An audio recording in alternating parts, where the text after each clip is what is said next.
పెనుగండ్ల రాము గుడివాడలో ప్రసిద్ధి చెందిన జగన్నాథపురంలోని శ్రీ భూనిలా సమేత శ్రీ వెంకటేశ్వర స్వామివారి దేవస్థానంలో స్వామివారిని దర్శించుకున్నారు.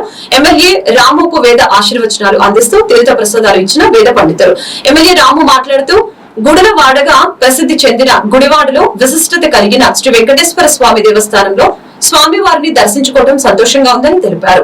గుడివాడలో దేవాలయాలను అభివృద్ధి చేస్తామని, స్వామివారి దీవెనలతో గుడివాడలో రాష్ట్రంలో టీడీపీ ప్రభుత్వం ఏర్పడిందని, ప్రజలకు మంచి చేసే కార్యక్రమాలు నిర్వహించడంలో స్వామివారి ఆశీస్సులు ఉండాలని, పాడి పంటలు బాగా అభివృద్ధి చెంది యావత్ ప్రజానీకం సుభిక్షంగా ఉండాలని స్వామివారిని ప్రార్థించాలని తెలిపారు.